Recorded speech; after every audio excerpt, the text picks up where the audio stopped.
So hello gamers, after I uploaded 100 Phantom Forces tips and tricks, in that video I said I might do an advanced stats guide. That video was like 3 months ago, dude. It was so long ago and I just forgot to actually make this, but a ton of people kept asking me to do this. This video might end up being pretty long and it's going to be split into 2 parts, the normal stats and the advanced stats. So you can skip to the advanced stats if you already know the normal stats, but I do talk about some things that you might not know. And make sure to watch till the end because there is a ton of stuff I'm going to be telling you guys in this. And if you're a new player and you want to know which gun is good and why it would be good, you need to watch this entire thing. I'm actually serious here. You need to watch the entire thing. Otherwise, you're not going to actually know what something like a min camera kick is, you know? So first off, let's talk about the normal stats, okay? So up here at the top right, you have kills. That's just however many kills you've gotten on the gun. If you get like an assist count as kill, it doesn't really count, which is why you might get 100 kills in a game and only get like 80 kills for attachments. That's because assist count as kills count actually in like the tab menu here. So for optic, that just means whatever you put in the optic slot. For barrel, whatever you have on the end of your gun here. For under barrel, whatever grip or another laser you have. Other can consist of a lot of things like a stock, maybe a ballistics tracker, maybe a canted sight, and then ammo is whatever ammo type or conversion you have on your gun at the current time. If they say default or none, then they have none. And then here you have your damage, which is however much you will hit somebody for with 1 bullet. If you have a shotgun or something that has a multiplier like 33 times 8 here on the Remington 870, and the first number is your damage and the second number is however many pellets. So you do 33 times 8 damage to 17.5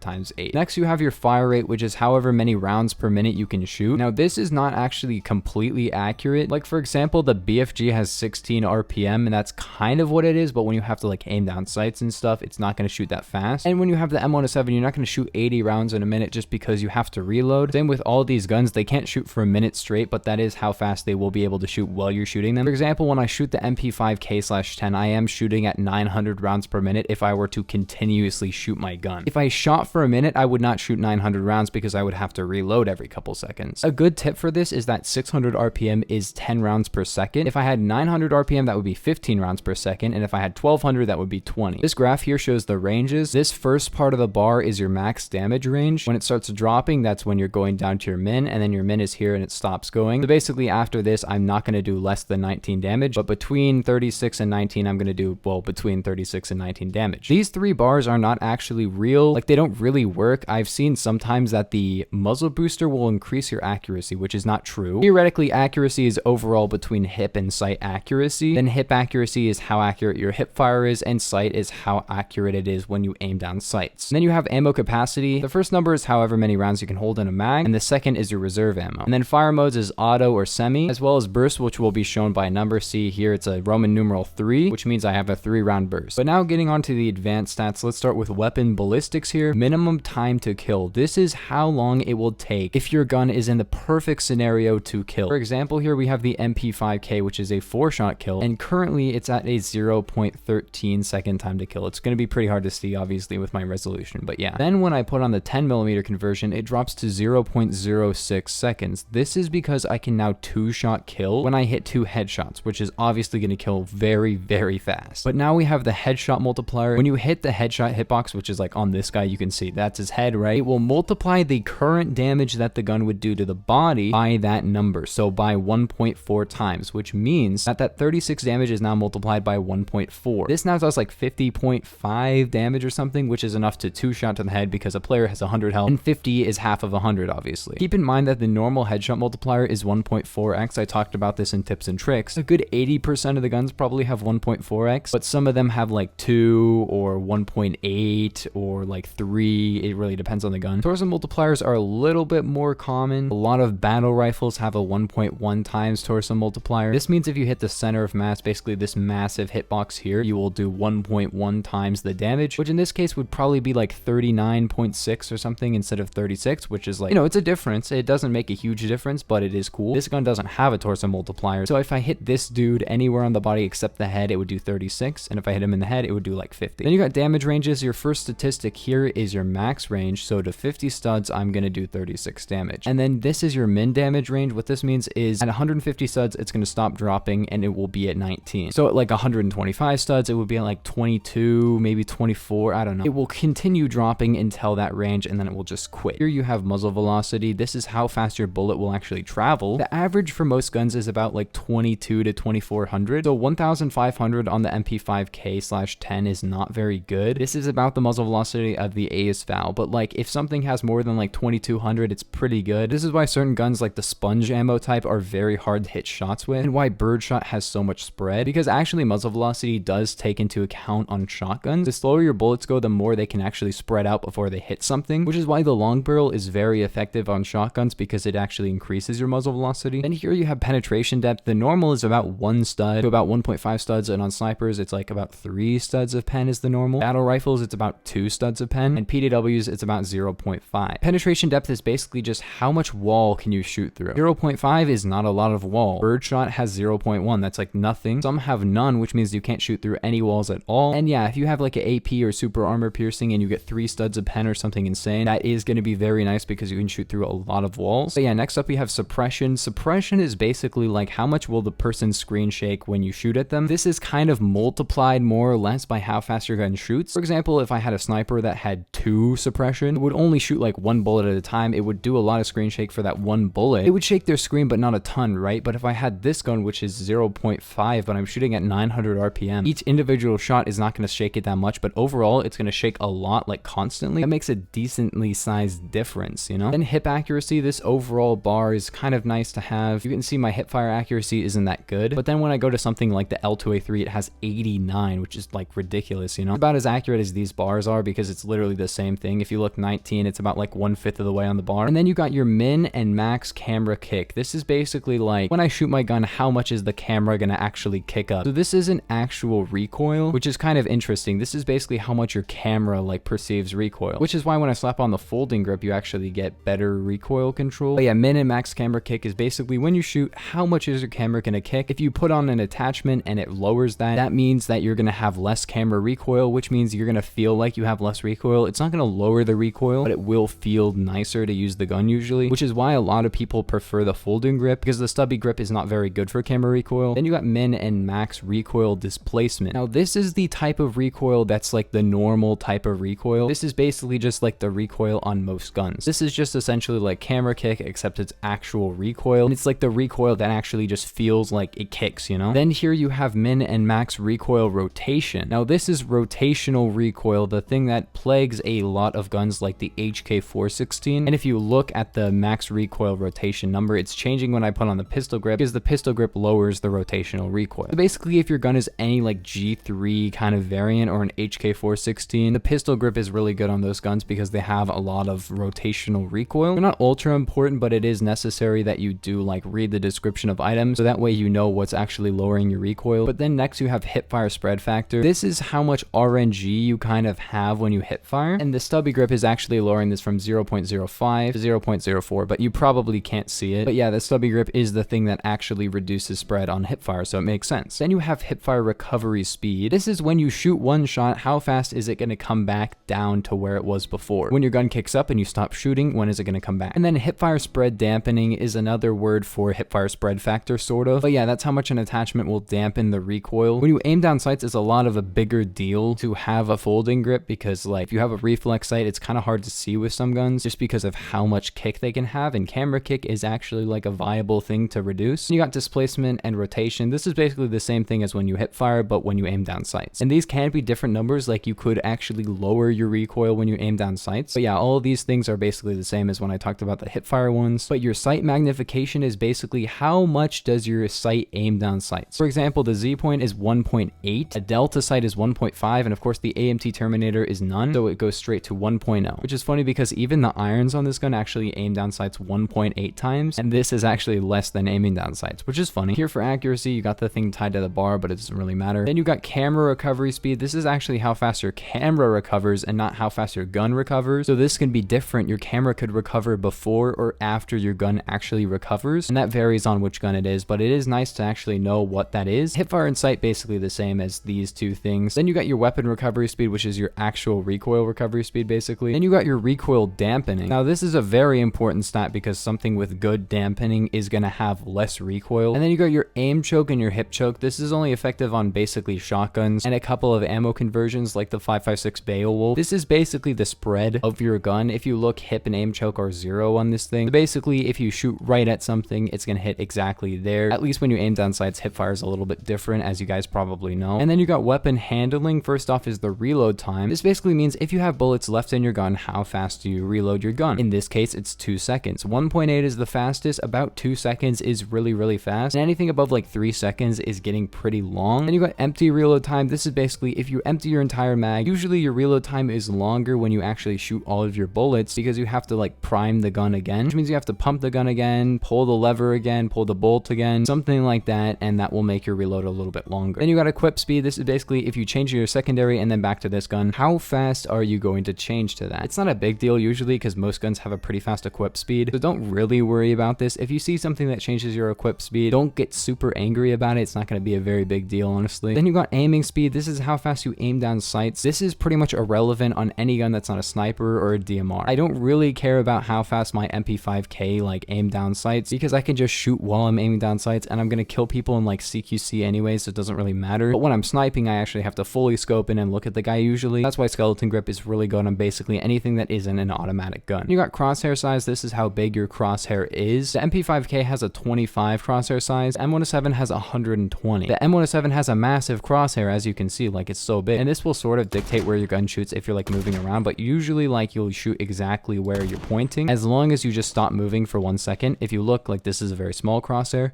and this is a very large crosshair. Crosshair spread rate is how fast your crosshair will like spread out, you know? For example, if you start sprinting, it'll spread out really fast. And the MP5K has a 300, whereas the M107 currently has 1200, which is why it spreads so fast. Crosshair recover rate is how fast your crosshair will get smaller again. Again, for example, with the M107, it has a crosshair recover rate of 5. It's incredibly slow, and if you look at the crosshair, it gets small really slowly. You'll notice the M107 being very inaccurate unless you like fully stop moving for like 2 seconds, or you just aim down sights, of course. But then you got your weapon walk speed. This is how fast you will run with your gun. Average would be about like 13 or 14 or something like that. The average for melees is about 16, which is obviously a bit faster, and the M107 has 10, which is why it walks so slow. Your aiming walk speed isn't really too big of a deal. It's basically how fast do you move when you aim down sights. Let's be real, it doesn't really matter because when you aim down sights, you're not going to be like sprinting or anything because you can't. But yeah, that is how fast you walk when you aim down sights. Lastly, you got ammo type, which is basically what type of bullet do you have in your gun. It doesn't really matter that much unless you actually care. For example, the G3 is a 7.62 by 51, and this one here is 4.75 by blah blah blah caseless. Oh yeah, it's the caseless ammo. It's a fun fact about the G11. That's why it doesn't drop like cases on the ground, because the rounds are actually just bullets, you know, they don't actually have like a casing around them. Then you got round in chamber, which is always 1 or none. For example, on the Henry, you can only have 5 rounds, so you can't have a +1, which means it's none there. You know, you can't have another one. But the MP5K/10, you can put a 31st round in there if you reload when you're already like full on bullets. Then shot suppression range. This is basically, is your gun suppressed or not? That's basically it. On Ace Val, it says active. That's because this gun won't show up on radar. If you put a suppressor on your gun, it just gets highlighted in yellow, but I'm assuming it should say like 20 studs because this has a 20 stud detection radius. It's pretty sad that they just overlooked that, but it's fine. But yeah, it'll always say none or active. If it's none highlighted in yellow, that means it does have a suppression range because you have like a suppressor or something on it. But if it says active, that means you can never see this gun on radar. Like the OS, you can never see the OS on radar. But anyways, gamers, that was the advanced stats guide. Kind of a long video, I know. Don't know how long it's going to be when I finish editing this thing. Probably longer than most of my videos, but that's fine. I hope you guys enjoyed. Please like and sub, like actually like, because this is definitely going to take a while to edit up. But yeah, I will see you guys in the next one.